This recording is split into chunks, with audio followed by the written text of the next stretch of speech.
We're going to talk a little bit about the market, and then, of course, mindset. I'm going to have to go into a little bit of that. I won't steal all of Louis' thunder, but everything I know I've learned from him over the last 2.5 years. But we're just going to kind of talk about the market. When I started getting into the market and understanding what was going on, it changed my career. I know most of you in here are pretty versed on it, but we're going to tie all that back into some things today that is a little bit different. So if I asked you guys what defined your market in 2023, what would some of the words or phrases come to mind?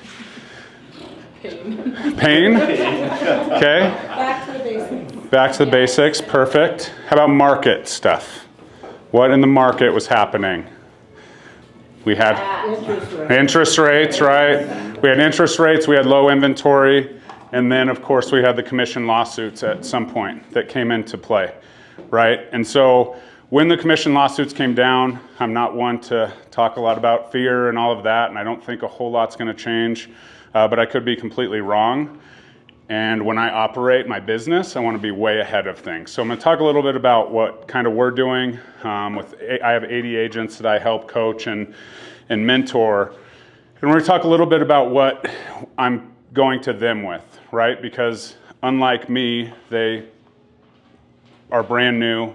They haven't sold a ton of homes. And some of them are like, well, if I'm going to build this business, like I have to go all in on sellers. And I kindly tap them on the shoulder and I'd be like, well, that's what we've been saying in this market for the entire time, right? The list or die. You have to have listings. I know when I started, it was all about that.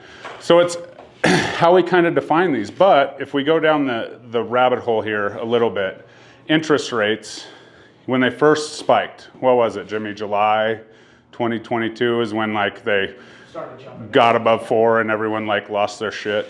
Yeah.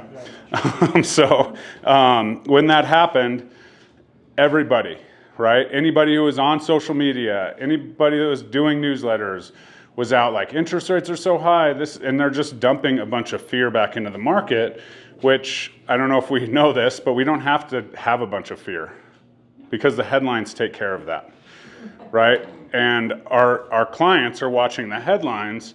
So when I'm creating content and when I'm doing what I do, I try and take the headline, kind of tease it, but then talk about what it actually means. And for the most part, any time in the real estate industry, you can pull the national numbers and they'll be really scary, right? Or then if they're not really scary, they'll pull the local numbers and they'll say, oh, only 2 houses sold in this, in Cherry Hills this year, or whatever that is.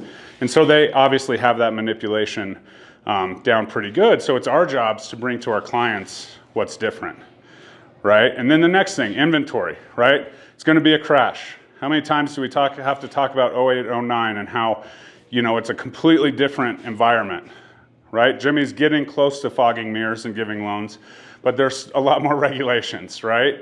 And so as we do that, we have to be able to explain it to our clients. And it's as simple as supply and demand. And we can say it as many times as we want, right? There's, even in the worst mortgage application weeks, there's still more demand than supply. And right when the interest rates change, as information travels so quickly, the buyers come out, right? What are they up this month? Jimmy, I saw like 20, 30 some percent, crazy number. And so as that happens, we still don't have the inventory, right? And so we're talking about this market, and we're thinking about it, and we're like, okay, like everyone's scared of 08, 09. No one wants to, lose their house and do all the things. But the bottom line is there's no inventory. And if you look at the inventory numbers of 08, 09, they're vastly different than what we had today. So that's kind of that. So let's fast forward. Let's forget about 2023. I thought it was a pretty good year myself. I kind of did some changes in my business, went more towards the coaching and helping than the production, but I still had a really good year. 2024, what do you think are some of the trends, the early trends in 2024? How are we feeling in the market? Busy? Every realtor's busy, right? Productive. I'm so busy. I think buyers have become more accustomed to hearing the interest rates that are coming out. 6 used to shock, 6.5 used to shock them. Now they're kind of excited to hear 6.5 as opposed to 7.5. Right. And they still have no idea what that means. But they just know it's high, right? And so as professionals in this industry, we kind of bring it to, I'm huge at going to find the winners, right? When the interest rates went to 8, I was like, hey, first-time home buyers, let's go, right? This is your chance.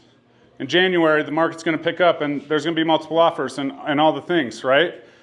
And they're like, oh, you're just trying to speed, whatever. You're using fear the other way. And I'm like, no. And I don't even want to go back and replay those reels and replay those YouTube videos today because it's happening, right? And the interest rate went down 2 weeks before Christmas was busy. The week before Christmas was busy. And it just kind of happened. So those early trends, right? We're feeling busy. Okay?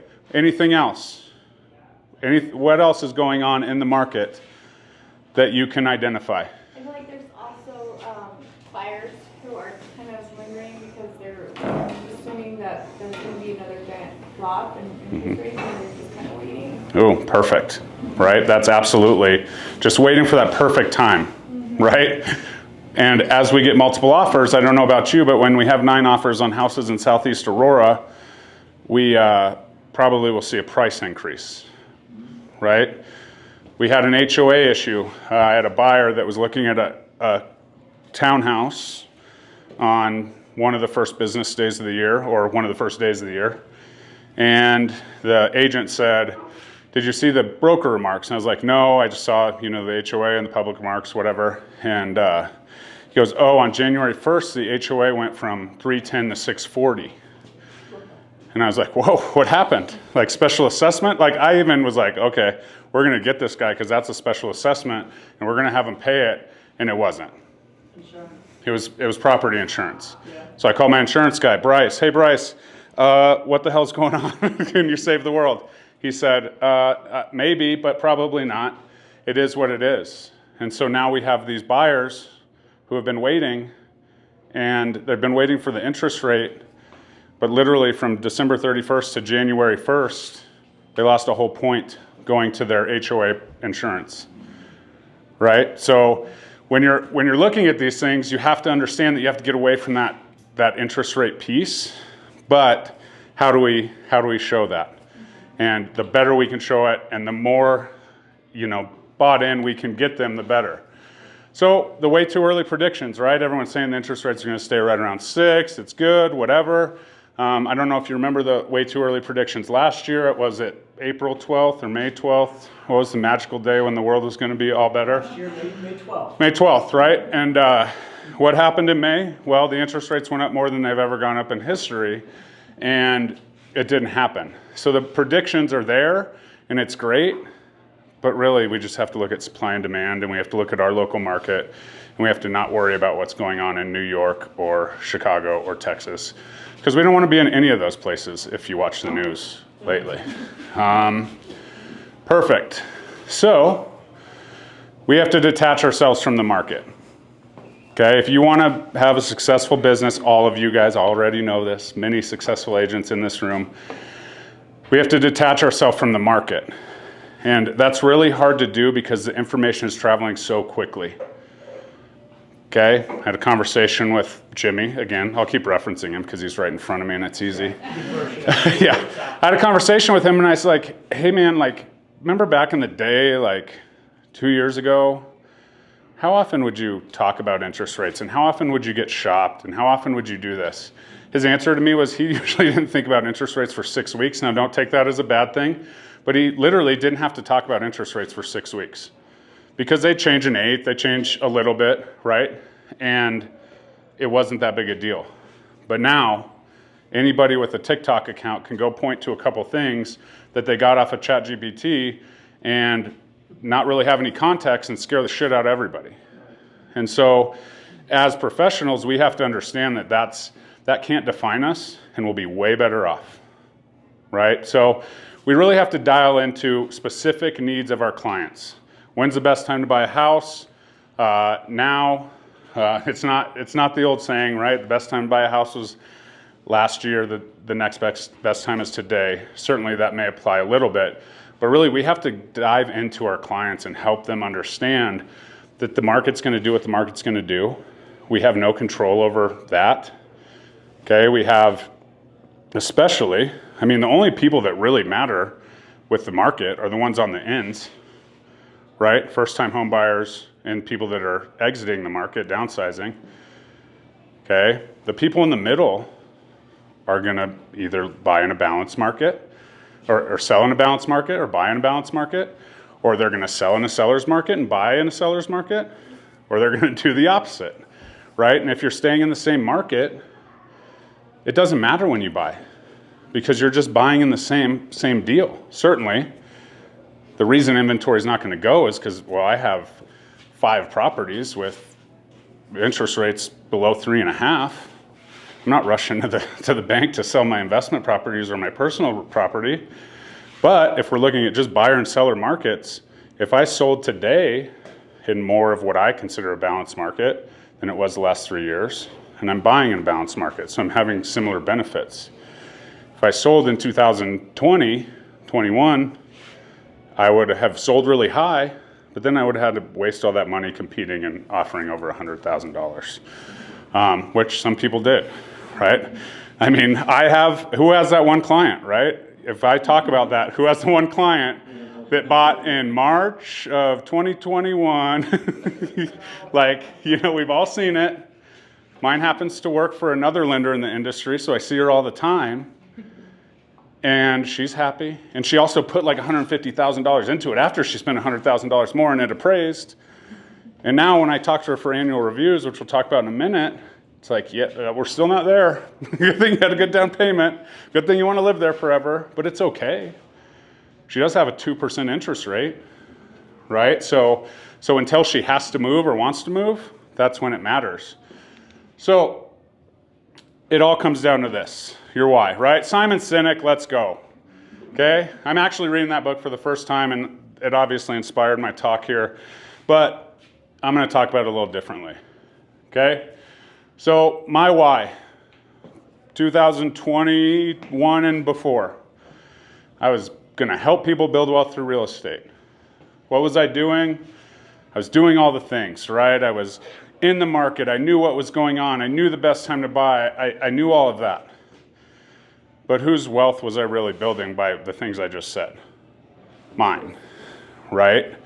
And so, to be honest, I was like, okay, I love helping build wealth through real estate. It is what it is, right? I acquired more properties. I'm still doing that. I'm still doing what I'm doing, okay? So that was my why, and I'll tell you my new why in a second. So I want everybody to, don't write it down, just put in your head your why. Okay, it can be a phrase, 1 word, 2 words, whatever it is. Everybody put your hands up.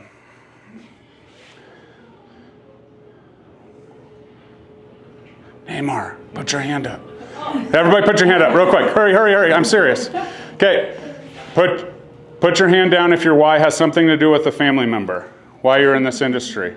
Put your hand down if your why has something to do with financial freedom and helping others. Put your hand down if you like horses. Just kidding. So the point is that I just, in 3 minutes or 3 sentences, eliminated everybody's why. Okay? And that why is important, but that's the why that you get out of bed for. That's the why that keeps you going. That's the why that helps you get into these transactions and build these relationships. Okay? And it's important, as our good friend Louis once taught me. So we did that. So does your why differentiate? Are you different than anyone else? Okay? I know there's a lot of people from, a pretty luxurious brokerage sitting here, right? Do you guys have the best listing presentations? Do you have the best video? Do you have the best pamphlets? Certainly, right? You do.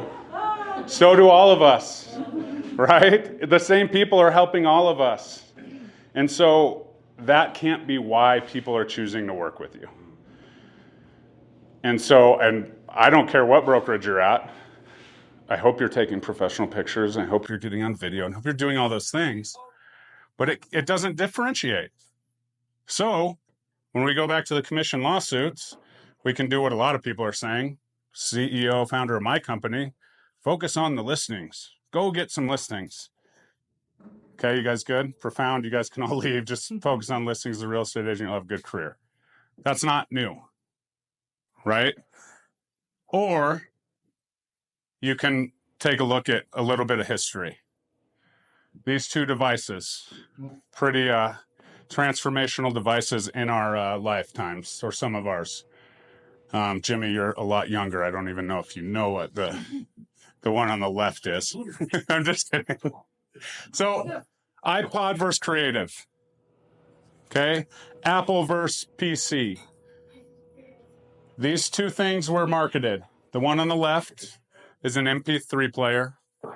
It has 2.5 gigabytes of space. You can walk around and listen to music. You don't have to have your 8 tracks like Jimmy had sitting in your car. Okay, the iPod comes along. The iPod is 1,000 songs in your pocket.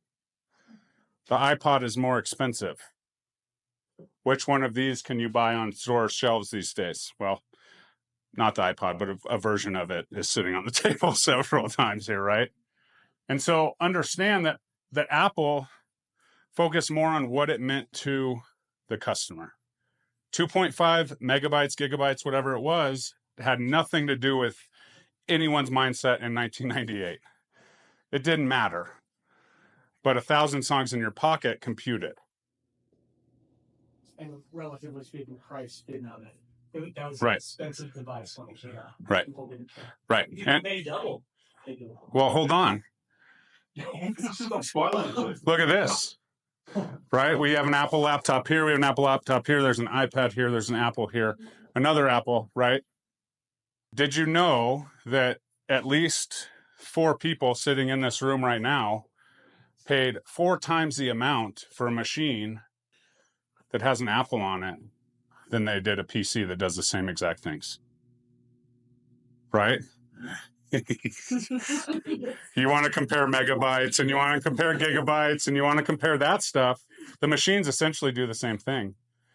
And then Apple throws in the proprietary stuff and you can't like hook your AirPods to an IBM or you can't do anything like that.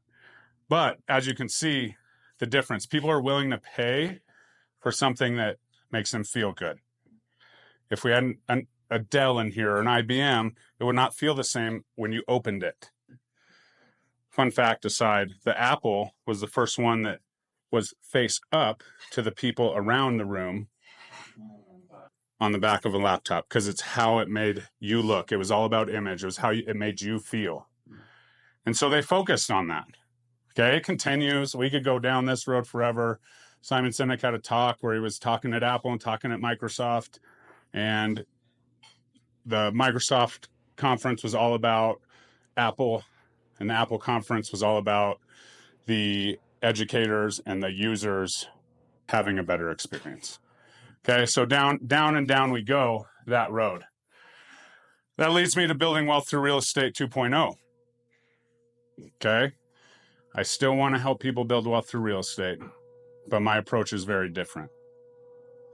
Okay, I had a conversation with another broker friend of mine. Well, he sent me a text and said, I beat this lender by this amount of money and beat him by this amount on interest rate. And out of nowhere, I haven't talked to this guy. He's a great lender. I haven't talked to him in a while because he just doesn't do anything for my clients. And so I said to him, I said, here's the deal. I said, that's awesome, man. I said, but I was like, this lender makes my clients, takes them from a vision, a dream, to having 10 houses, right? They might cost a little bit more up front, but on the back end, they are building their wealth through their real estate and they're getting to a place where I am that I'm happy with. He said, well, saving every dollar counts. And I said, well, here's my next thing. When buyer agent commission actually comes up and actually changes our industry, and they call you and say, hey, I know Jeremy gave me your number, but I can call the listing agent and he's not going to charge me $5,000 or $10,000 or whatever it is. Are you going to tell him to go the cheapest route? Because I don't want to be a part of that. Right? And price matters. So back to my why. I sit back and I'm like, okay, renting cheaper than buying on paper, right? Like average rent in Denver, $3,000. I haven't seen a house payment under $3,000 come across the table in 2 years probably. Okay. And so when I start to look at that, I'm like, okay, well, why? I'm going to educate my clients on all the other things. We can go back to the easy stuff, 40 times greater wealth, all of that. But if you're just going to explain appreciation and explain the market a little bit, it's going to be a lot better. You have more control, less taxes and insurance of your monthly payment than you do in a rental. And I'm going to sit down with you every single year. I'm going to buy you some cookies and we're going to have a conversation about your house. And when I first started doing this, it was like, no, Jeremy, we don't want to sell. And I had the hardest time. Like, no, I don't want you to sell either. I want you to understand that you have the most expensive asset gaining on its full value that you will ever purchase in your life. And I want to make sure you manage it appropriately. Right? And they're like, okay. And then I sit down and I say, okay, what's your loan? What's that look like? Are you good to go? Can I save you some money? Can I make you that money back that you paid $1,000 more back in 1999 because you went with a lender that wanted to make a little money, right? And didn't give their services away for free. Do you have mortgage insurance? Do you have all these things? Okay. And then I say, okay, how's your insurance? Right? Driving business to my lending partners, driving business to my insurance partners. Did you know 85% of the people were underinsured when the Hayman fire, I believe is called in Boulder, happened? Right? I think 85%. Yeah. And so did you know that? No. Well, we've had serious appreciation. It's out appreciated the insurance, right? And so call your insurance guy once a year and say, hey, am I good? Right? Am I insured on anything other than my loan amount? Because that's what a lot of them were insured on. And so you're providing that value. So you don't have to have that conversation down the road. And then we go into contractors, right? I want to do this. I want to do that. All I'm doing is managing the asset that I get to sell eventually because we're going to stay in contact. But I actually care about what's going on with it. And I get a ton of referrals from that. But I'm their financial advisor as it pertains to real estate. Okay. And so the whole point of all of this is what's our why when it comes to our clients? Why do we do what we want to do? Why do they use us? Because I'll tell you right now, I've probably beat some of you at listing appointments and I don't have a listing presentation. If anyone has one, I can send to my agents. I'd love it. But I walk into a listing and I say, hey, if I showed up here with a fancy presentation that had exactly how much the house was worth on it, I would be disingenuous. I will talk about pricing, and I do understand the market. You can check it out on YouTube if you haven't already. But for here, I just want to understand everything you've done to this house to increase its value. Now, all of a sudden, everybody that showed up with a presentation, they're like, oh, dang. You know, I know some of you are smarter than that. You don't have it all there and you price it at the table, but it gives me a chance to remove myself because I've been sitting at the table with someone with a number on it. The house is in great shape. We did all these upgrades. We did this. I'm like, okay, perfect. We're going to go 450. And I walk in and it's a shit show. And now I have a piece of paper sitting in front of me that I have to present that has the wrong price on it. And so that's the day I was like, I don't know what to say. I didn't bring this, whatever. But the why that you're going after is not the why in Simon Sinek's book. That'll start it. That'll get you going. But the why you're going after is why you serve your clients, why they choose you. And if the first thing on your list is why they choose you is because you have the best marketing or you're going to work harder than everybody else, you're not differentiating yourself. And so that's where it's at. That's the market mindset that I have. So create your why from your target avatar's perspective. And in 2 years, if anything drastic happens with the commissions, it's going to be okay. Because everyone's going to be running the listings and you're going to be over here serving people because you care. And those people are going to become listings several times over in your career. So connect with the connectors today. Thank you, Jimmy and Jared and Andrew and Jameson, which I wouldn't have remembered if she didn't talk about whiskey. For that. And next, I'm going to bring up Louis Galt.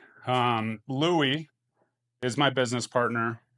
Honestly, when I called him January of 2021 and said, hey, man, let's collaborate. We're cool. We have YouTubes. And we sat down, and I was at my dad's brokerage. He was like, cool. We had lunch at the Elephant Bar over in Belmar. I called him in May of that year, and I said, hey, man, I'm leaving. He's like, what happened to your dad? And I'm like, nothing. I just like the opportunity you provide, and I want to be around better people. And then he told me he was a Zillow agent. Yeah. Right? And I said, well, actually, I said, I'm just going to change his why. And here we are today.